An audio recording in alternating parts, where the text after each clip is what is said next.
سورۃ البقرہ کے 9ویں رکوع میں گائے کا جو قصہ ہے وہ مکمل ہوا ہے کہ پھر اس گائے کا جو ذبح کی گئی، تلاش کی گئی، ذبح کی گئی اور اس کا ٹکڑا مارا گیا اور مردہ زندہ ہوا اور اس نے بتایا کہ اس نے مجھے قتل کیا، اور یہ اس واقعے کی طرف اشارہ ہے۔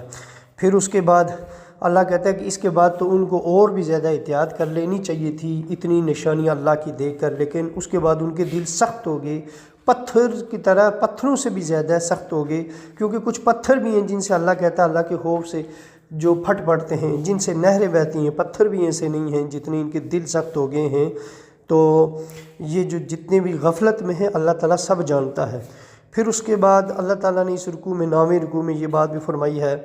کہ اے مسلمانوں کو ایک بات کی ہدایت کی ہے کہ مسلمانوں تم یہودیوں سے یہ توقع رکھتے ہو کہ وہ تم پر یقین کر لیں گے، حالانکہ ان کو تو پتہ ہے یہ نبی آخر زمان ہے، وہ کتاب پڑھتے ہیں، سنتے ہیں، سمجھتے ہیں، جانتے ہیں، لیکن وہ ہٹ درم ہے، اور وہ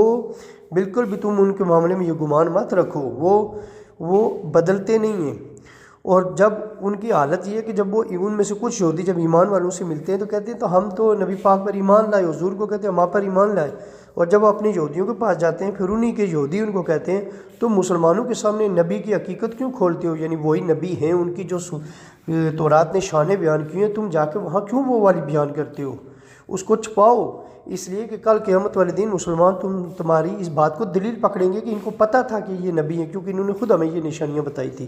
تو تم وہ سچی باتیں یعنی جو حضور کی نشانیاں ہیں وہ ان کو مت بتاؤ۔ اس طرف اشارہ کیا، اور اللہ نے کہا جو تم چھپاؤ، جو تم ظاہر کرو وہ میں سب جانتا ہوں۔ اور پھر ساتھ میں یہ بھی کہا کہ ان میں کچھ یہودی ایسے بھی ہیں، یہودی کچھ ان پڑھ جاہل ہیں، ان کو ان کے جو یہودی علماء ہیں وہ جو من گھڑت قصے کہانیاں جھوٹیاں بنا کے سناتے ہیں وہ اس پر یقین کر لیتے ہیں، نبی پاک کے خلاف بھی، اور قیامت کے دین کے حوالے سے انہوں نے بھی الٹے سیدھے من گھڑت خیالات، بدظنیاں کمائی ہوئی ہیں، اور وہ اپنے تئیں یہ سوچتے ہیں، بدگمان ہیں اس بارے میں کہ قیامت ہماری ہے، جنت میں ہم ہی جائیں گے، ہم صرف چند دن ہمیں آگ چھوئے گی، اس کے بعد ہم جنت میں چلے جائیں گے۔ اللہ نے کہا کیا تم نے کوئی اللہ سے ایسا وعدہ کر رکھا ہے؟ اے محبوب آپ ان سے پوچھیں کیا تم نے اللہ سے کوئی ایسا وعدہ کر رکھا ہے کہ جہنم تمہیں صرف چند دن چھوئے گی اور اس کے بعد تم جنت میں چلے جاؤ گے؟ ایسا نہیں ہے، اللہ تعالیٰ جانتا ہے، اور تم وہ بات کیوں کہتے ہو جس پہ تم عمل نہیں کر سکتے ہو۔ اور اللہ کہتا ہے کہ جس نے برا کمایا اس کو برائی ہی کا نتیجہ اس کو ملے گا اور وہ آگ میں جائے گا، اور جو نیک ہوگا وہ جنت میں ہمیشہ ہمیشہ کے لیے جائے گا، اور برا یہ یہودی جو مسلمان نہیں ہوئے، کوئی بھی مسلمان نہیں ہو وہ ہمیشہ کے لیے جہنمی ہوگا۔